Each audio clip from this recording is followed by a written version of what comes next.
বেনজির আহমেদকে দেশে আনার স্বপ্ন কি শেষ?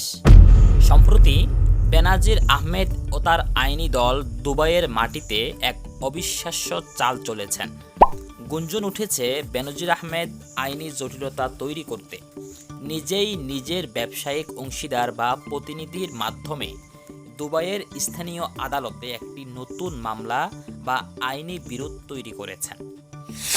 আন্তর্জাতিক আইন বিশেষজ্ঞদের মতে কোনো দেশে যদি কোনো বিদেশি নাগরিকের নামে স্থানীয় আদালতে মামলা চলমান থাকে, তবে সেই মামলার নিষ্পত্তি না হওয়া পর্যন্ত তাকে কোনো দেশের হাতে তুলে দেন না।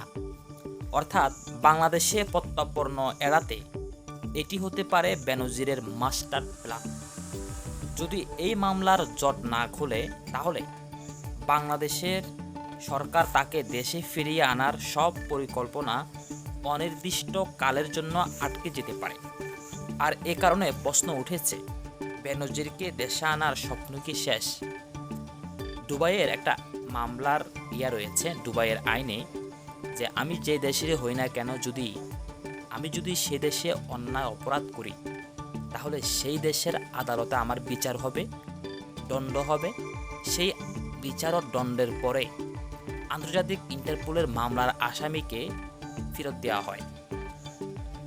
যেহেতু বেনজির আহমেদ তিনি একজন বাংলাদেশের সাবেক র্যাবের প্রধান ছিলেন, তিনি যখন দুবাইয়ে গিয়েছেন, তাকে এআই এর মাধ্যমে ইন্টারপোলের অন্তর্বর্তীকালীন সরকার যখন তার নামে ইন্টারপোলে মামলা করে, তখন তাকে ফিরিয়ে আনার জন্য অনেক চেষ্টা করে। তো তাকে কোথাও খুঁজে পাচ্ছিল না। পরে তার এক বন্ধু তাকে ধরিয়ে দেয় যে তিনি একজন খুনি, বাংলাদেশ থেকে পালিয়ে এসেছেন। পরে তাকে গ্রেপ্তার করে এবং তিনি এখন দুবাইয়ের একটি কারাগারে আছেন। তো তিনি যেহেতু একজন কোটিপতি, কারণ বাংলাদেশ থেকে শত শত কোটি টাকা নিয়ে পালিয়ে গেছেন, তো সেখানে তার কিছু ব্যবসায়িক পার্টনার আছে।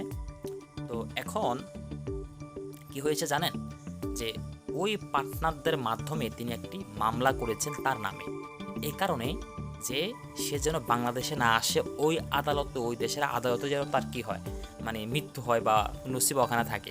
কারণ বাংলাদেশে আসলে হবে কি, যে ওই যে কথা আছে না, যে বিচার হওয়ার আগে আগে কি দিতে হবে, মাসুল দিতে হবে। তো আমরা দেখেছি যে আইনমন্ত্রীকে যখন থানা নিয়ে যাচ্ছিল, অনেকে ডিম মেরেছে, অনেকে কিলঘুষি মেরেছে। তো বেনজির আহমেদ তো অনেক মায়ের বুক খালি করেছে, ঠিক আছে। অনেক ছেলে সন্তানের বাবা, মানে ছেলে সন্তানেরা কাঁদতেছে বাবার জন্য, অনেক বাবা তার সন্তানারা হয়েছে, ঠিক আছে। এরপর অনেক স্ত্রী স্বামী হারা হয়েছে, অনেক মা বাবা সন্তান হারা হয়েছে। তো তাকে তো মানুষ এভাবে ছেড়ে দিবে না। সো দেখা যাক বাংলাদেশ সরকার কিভাবে আনতে পারে। আমরাও দেশে ওনাকে আনার অপেক্ষায় আছি। চ্যানেলটি ভালো লাগলে সাবস্ক্রাইব করবেন।